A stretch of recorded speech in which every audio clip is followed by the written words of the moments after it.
Huge loot changes. Can Microsoft save WoW? The secret future discovered and more. You know what? In terms of Microsoft saving WoW, I just want to say real quick, can things get any worse? I don't think so. You know, in terms of like monetization and everything else, I really think the Microsoft purchase is good for WoW, and I hope that we see some really good stuff come out of it. If anything, it gives them more dev power. So that's the great thing. What up, Degadget? Let's watch this video real quick and see what this is all about. Welcome back to the Warcraft news. There is much to talk about. The return of 4 vanilla dungeons to the modern game, gearing updates for Season 3, the new Hallow's End content, Blizzard updates, the merger, because yes, now we are all Microsoft gamers, that's right, and of course, a whole bunch more. And I want you to remember the turbulent time... You know, the main thing is, will WoW come to Game Pass? That's a big one. This event is right now on its penultimate week, so definitely make use of it for some easy leveling while you can. And of course, you can make use of store.bellular.games to, you can pick up the art book for our first video game, The Pale Beyond, which is also on Steam. These are now in stock for rapid shipping. So yeah, store.bellular.games, one of the best ways to support what we are doing. And with that said, let's go.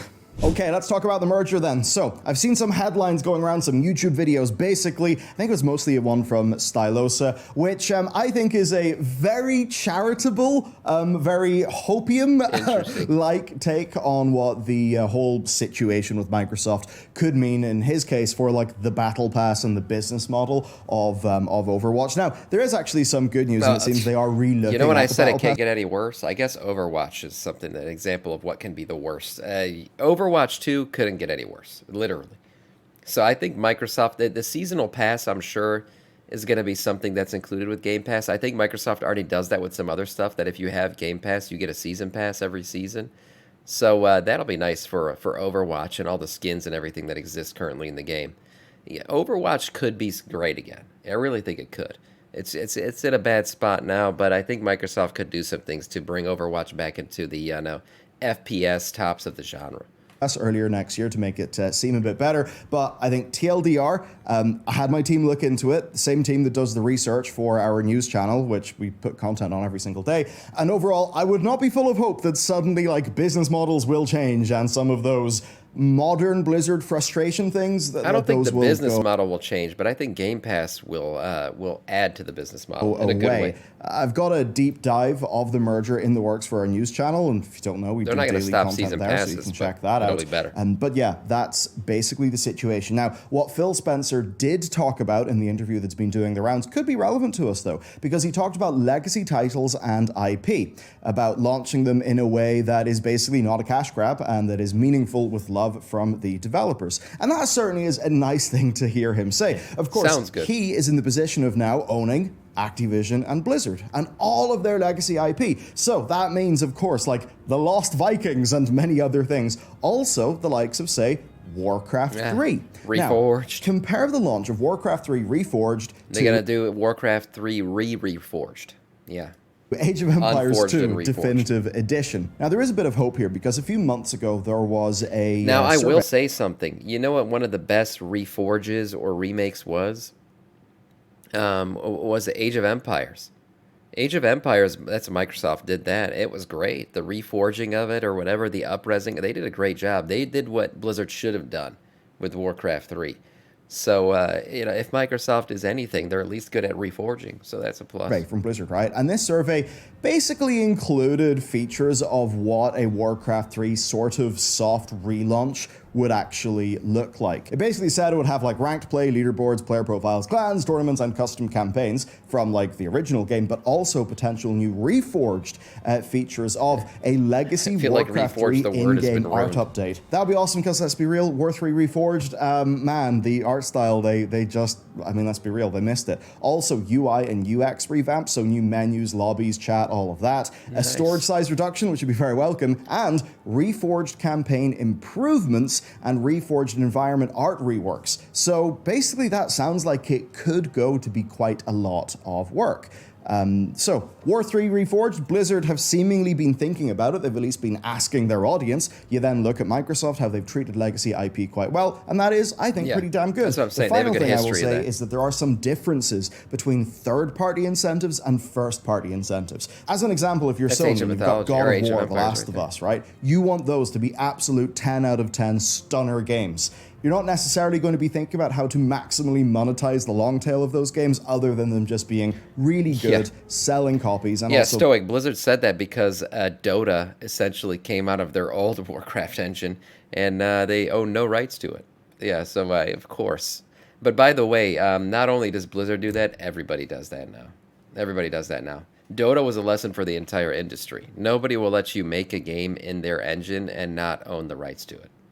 Ever again. Being essentially system sellers, Oh, they left tons of money on the Whereas table. if you take a look over to, say, Bobby's World, we had the funny situation with the Spyro remakes hitting like 10 million sales. That is a hell of a lot of sales, yet there doesn't seem to have been that much interest in properly doing Spyro content beyond that, because what are they entirely focused on? Did anybody play this? Call of I Duty used to and love big Spyro. live service titles. So I do think that within the Microsoft umbrella, there could be a change to how projects are greenlit, and I think that some projects that would not have been greenlit under Activision Blizzard may be greenlit under Microsoft. That basically is what I think from my analysis of the situation. All right, with that said, let's hop over to some in-game stuff where we've had quite a nice surprise. The return of the original Scarlet Monastery. Now, this may only be unlockable during Hallow's End because the item you need drops from the loot-filled pumpkins in the Headless Horseman boss in chat encounter. said they already have it. But it's an account-wide unlock, so you've only got to do it once. And it's real easy, right? The Scarlet Key just drops from that pumpkin. You get the pumpkin when you kill the boss. It's also not account-bound, so you can buy or sell it on the auction house. They're only $3.5 on my server, and if they are only available during this period of time and seemingly have a pretty decent drop rate, what will happen if you maybe hoard them to sell them in 6 months' time at a way higher price? I've got to wonder. If you get that shit and hold it, you never know what it could be worth down the line. But hey, don't take Warcraft stock tips from me. Now that item itself is a throwback to vanilla, because back in vanilla you would obtain the key from Arcanus Doan's strongbox in the library wing, and then that would open the armory and the cathedral wings.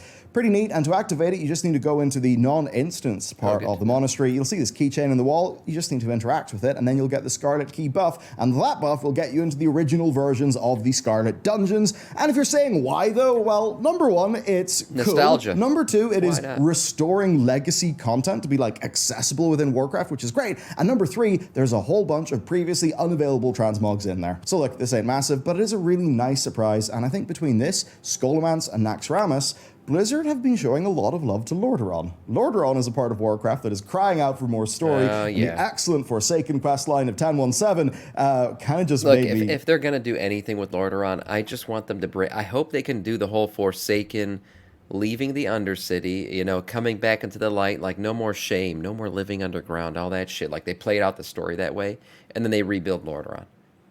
I want them to rebuild Lordaeron. I want to see Lordaeron in-game, currently rebuilt in the old way, because that's a great... Man, that is the ultimate lore city. How it's just still in ruin, I have no idea. We need that shit back. You know, hunger for more. Let's talk about our next patch then. So Blizzard's systemic tweaking is continuing with 10.2, actually getting a lot of really nice changes. Number one, the devs have announced that very rare gear drops from raids will now drop in addition to normal loot, rather than replacing one of the normal loot drops. That's basically very nice. It'll be a whole other piece of loot, so it will feel, I suppose, more exciting, and overall this is an increase to the amount of loot that you'll be getting from the raid. Now, our next change is also kind of interesting, because patch 10.2 bosses will drop less tier. Here's a table of the drop ratios. You can see that it is a noticeable decrease. Look, I'm not going to lie. I love getting tier, but this last season, I did get it, like, rapidly. Because we run raids so often, I feel like I had my full tier set, like, 2 weeks after the raid opened. And maybe that was just loot luck, but I also think Blizzard doing this probably confirms that it was a bit high on the drop rate. So the lower drop rate, yeah, people are going to be pissed about it, but I kind of think it's good for the game. It's not good to get your full tier set after 2 runs.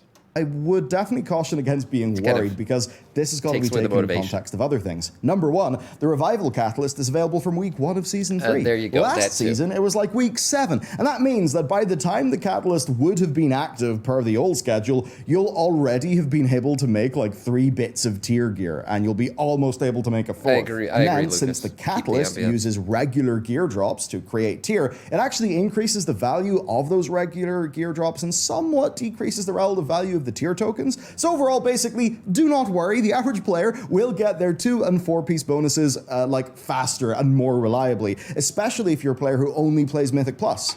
That's not all, though. The mastery achievement for getting Curve, Keystone Master, or I believe PvP 1600, that rewards you with a tier token at heroic difficulty, that is staying. And Farak will still be dropping an Omni token as Sarkareth did, which overall means that compared to previous seasons of World of Warcraft, you have got more control over how your character gets tier gear. Right. Next, then, the upgrade system changes. So if you played Season 2, like I did, no doubt you would open your bags in your main character and you'd be swimming in like Whelpling or Drake crests, just stuffed into your agent bag. Many. And you basically would be kind of frustrated because you had nothing to do but sell them for vendor gold, while you probably also had some alts that, you know, really could have used them. Really annoying, right? Well, right. Trading to alts is not coming, but trading crests upwards is coming. Yeah, so it's going to be item level locked. So if you can only trade up on a crest if you've essentially got every single gear slot filled with that crest's item level or higher. So like being somebody who like me, I have no use anymore for anything but the mythic level crests. So and the thing is, all of my gear is item level that high. So I'll be able to upgrade all my crests to that level, which is great. Because right now the crests literally do what he was just describing. They sit in my bag and just take up bag space. Not too many Whelpling crests, don't worry. You can turn those into Drake crests. Awesome. And what we now know is how this actually works. First up, each upgrade has got to be unlocked, and this is done by reaching a minimum item level in every slot of gear. These are eye levels 450, 463, and 476 for the upgrades to Drake, Worm, and Aspect crests. Now, before I mention the trading values, you do need to remember something here. The notion of crests and crest fragments from Season 2 is gone, right? So in the past, you would get 15 fragments, and that would make a crest. Right. And the crest would let you do one upgrade. Now, everything just drops crests. Crests don't go in your bag, they go into the currency tab, and upgrades cost 15 crests. So basically, that's all the same, but the currencies are more simplified, and it doesn't take up bag space, which is way better. So here's the values. It takes 90 of the weaker crest to make 15 of the stronger crest, right? So 90 Whelpling crests would make 15 Drake crests, and of course 15 crests is what you need to do an upgrade.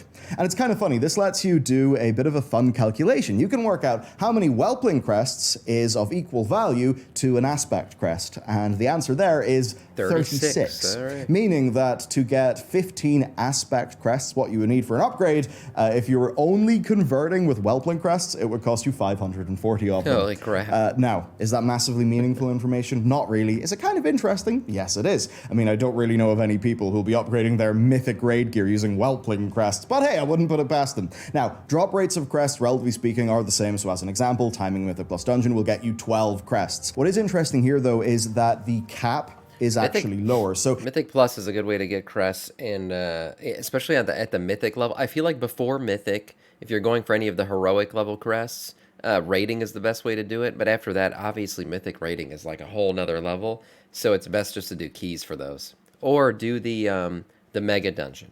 The Mega Dungeon has been a great way for me to get Mythic level crests. The equivalent last season was 150 fragments per week. This time around, it's 90 fragments a week. That means the Blizzard are absolutely slowing things down. They're doing that in light of player feedback. I think more from their higher end community. But what that does also mean is like farming a stupid amount of Whelpling crests. Like you won't be able to do that at the start because you'll rapidly hit the cap of those crests. Right. So I think that this does safeguard against degenerate gameplay while just allowing players to make use of the excess resources they're saving generating degens from themselves. So overall, I think this is really good. It's not a humongous amount of upgrades, but it will feel a lot better, and Blizzard is just making it so that your character's not generating dead weight, that you can only like vendor for a few gold, which feels bad.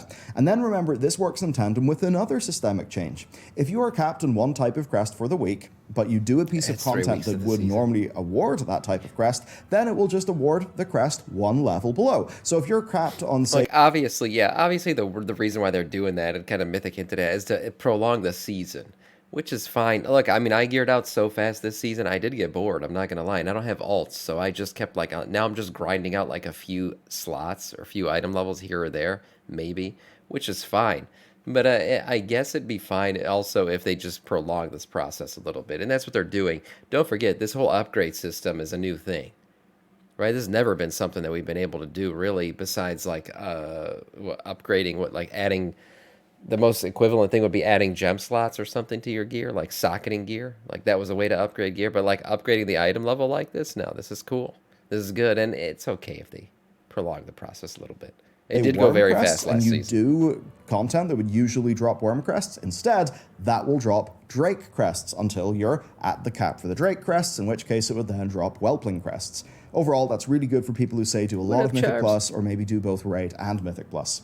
Okay, final bit of gearing news. I know you're getting tired of it. Final bit. Crafted gear has been buffed by 3 item levels, making the best crafted gear in the game the equivalent of 3 out of 4 myth upgrade track, which is only 1 level below the max level mythic Farak trinkets. They've all been increased in price, though, needing 15 more crests. That is more expensive, and of course you are capped to 90 crests a week, down from the Season 2 equivalent of 150, yeah, so which does somewhat slow down the pace of gearing. Yeah. Overall, though, I think that is broadly fine in light of how Season 2 felt and a bunch of the player feedback there. Overall, it does actually seem to be looking pretty healthy and sustainable. Okay, let's talk business. There is a Halloween store bundle and a refresh of the 12-month subscription bundle. It is no cheaper per month than the 6-month sub bundle, but it does give you a purple recolor of the last 12-month mount, the current 6-month mount, and what looks like a night elf armored owlbear and perhaps an Emir Drasil Slither Drake skin. Mache, I mean... Okay, yeah, that's got to be a Slither Drake with some trees on the antlers or something. It's definitely an Emir Drasil. Yes, Slither Drake. Cool, I guess. There is a Wrath Classic Drake as well, and a little box of loot in the graphic. I don't know what that does. To be honest with you, my main surprise here is they haven't thrown Trader's Tender in. Like, there's no Trader's Tender here, and there's no Trader's Tender on the BlizzCon, like, virtual... Right. It's not called the virtual ticket anymore, but that bundle anyway, which I did think was kind of fascinating. I expected them to do that. Yeah, I don't know. I mean, I still think they'll do it in the future, but I suppose it's nice that they've not fully hit the accelerator on the mount. By the way, crazy thing, just side note, this fish mount is still one of the craziest OP mounts in the game now. Because it's literally a flying, swimming, and ground riding mount. It's the only one of its kind. Of Trader's Tender via essentially bundles. turns you into a druid. All right, let's talk Hallow's End. So it's been updated. There's a hard mode for the Headless Horseman that's actually really cool. There's a quest line for the Horseman, the Hallow's End Dragon Riding Saddle, the Candy Bucket Offhand, the Arfus Pet, and of course now there are candy buckets across the Dragon Isles, and also the Scarlet Monastery stuff that I mentioned earlier. This is also a really easy source of 650 Traveler's Log points. Oh, the you can otter, almost finish out right. your month. I'll start off with the hard mode then. So you activate the hard mode by interacting with the Wicker Man at the dungeon entrance. There are small Wicker Men that give you 1 curse, and there's a big one that gives you all 4 curses. What do I mean curse? Well, this curse is called Wicker Man's Shadow, and it will reduce your max health by 10%, stacks up to 10 times. Now, you get these curses by basically taking avoidable damage from the mechanics activated by the Wicker Men. These include thorns to avoid, shackled souls to kill before they reach a fire, hallucinations to move to, and AoEs to avoid. This whole thing is pretty cool. So if you fail those mechanics, you'll get more stacks of the buff. If you hit 10 stacks, rather than die, you'll actually get a buff called Wicker Man's Protection, which will remove the curses and prevent you from dying. But you will, of course, lose your hard mode rewards. And the way these rewards work are that for every curse that you survive, there is a greater chance of rare loot from the loot-filled pumpkin. This includes, of course, the Horseman Mount, Arfus, the Hallow's End Saddle, and potentially those Scarlet Keys. And 100 Traveler's Log points. That's what you get for defeating the boss with all 4 of the curses up. You'll also get 100 points from defeating the boss 5 times. You'll get 250 points for completing a total of 6 daily quests, 50 from bobbing apples, and 150 for visiting 5 candy buckets in Pandaria. Yeah, I think this whole rework has been great. Yeah, and I agree, Stoic. I hope they rework other, holiday events like they did this one. But overall, I haven't done this yet. I'm going to do it today. But I love the fact that doing these things or the hardcore and doing it the first time every day, which motivates you to do it, gives you extra chances at the mount dropping. Because we all know the mount is why we do it. Right, we have 5 in the Dragon Isles and 5 with War mode turned on, which basically means you can almost complete your log in like barely any time. And also, little thing that you may not know, be sure to visit the Hag of the Crooked Tree in Val Sharat because she's got a daily quest that has a chance of dropping these pretty neat looking cosmetic hats. And really, that's it for the core Well, you can news. go The for the new mount, patch is the marked as flying a mount release rework, so. candidate, which basically means it's essentially ready to go. And as we know, it will be shipping on the 7th of November, with the week after that, the new season starting, and of course, LFR rolling out over the coming weeks after that. That essentially is where things are. I don't anticipate there will be a humongous amount more to talk about. That being said, it does mean that at BlizzCon, we're probably going to learn a fair bit about where this raid's going. We're going to learn about the 2024 roadmap. They'll drop another like cinematic for this patch for sure at BlizzCon, because now we're not getting it till like the Tuesday after. So this is definitely going to be some kind of and with us having a release candidate build in the PTR, like actually quite a good amount of time before the patch comes out. Yeah, I don't know, Malden. You this must will be obviously wrong. need some bug testing, but I totally imagine Stupid Blizzard will be able to put whatever October comes 31st, next on missed the opportunity. PTR pretty damn quickly after BlizzCon, because yes, this content pace is absolutely relentless. And I think the main thing that we all want to know is, will 10.2 be the end? I think it will be. That being said, if 10.2 is the final big raid tier, what happens with Iridicron, and what is our content going to look like in 2024? Are we going to get a 0.5 and a 0.7? Are we going to get a Season 4 that's greatest hits? Or are they going to change things up a little bit? I mean, as an example, I saw some teases, right, of archaeology being something that they may be revamping. Obviously, that hasn't came to pass thus far. Could we get the archaeology revamp? Ian Hazakostas also, I believe in an interview with me, teased them wanting to do a bit more with outdoor time walking content. So again, is that something we could see in the sort of post 10.2 period? Another thing is perhaps a revamped Brawlers Guild. As an example, in I think 10.1.7 and 10.2 data mining, we've seen loads of NPCs that just totally look like Brawlers Guild NPCs. And also, I believe in an interview, some Blizzard people said that like when they bring the Brawlers Guild back, it will be back as a proper evergreen what the feature. hell's he doing there? It's like, well, they're talking about it, and we do just have this gap of time. It does sort of make sense that the Brawlers Guild... Josiva, thank you for the follow. Welcome to our Scourge. Yeah, I'm not sure what the hell Yaxaron's doing there. I guess these models are on the PTR, probably just in the Brawlers Guild, which is kind of funny. Yes, what is up? I'm back. Look, the main thing about all of this stuff is, the patch is going to drop November 7th, which means Raid will open November 14th, which is good. You know, give us some time to get, back in the groove here for the next stuff. It also means we're definitely getting a bunch of talk about it at BlizzCon. We're also going to hear about the next expansion at BlizzCon. Are we still getting a full revamp of the world? We're going to get some slight ones, but I do think that full-ish, or what we would consider a full revamp, is going to happen. I think it's still going to happen. There's too many endgame assets for it not to happen. But will it happen for the next expansion? Probably not. It's probably the one after that we're going to see like a real revamp to the world.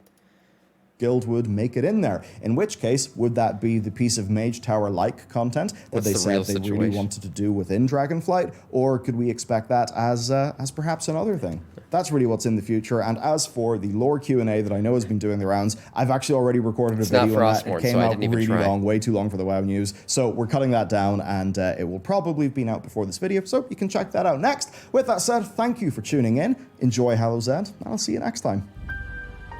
Good quick update for us as we return to streaming today. It's good to see. Look, a lot of this stuff's really cool. Love the Hallow's End reworks and stuff like that. The Microsoft merger, he talked about it a little bit. I think it's going to be a good thing for the game, and I'm hopeful that Game Pass or something like that will be implemented somehow later on. Look, bringing Game Pass into the world. The best thing about it would like instantly introduce like 4 million plus new people to the game. And we all know, WoW populations matter. All MMOs populations matter. So we do want to see more people come in. So why not bring it to Game Pass? Also, save your boy $15 a month.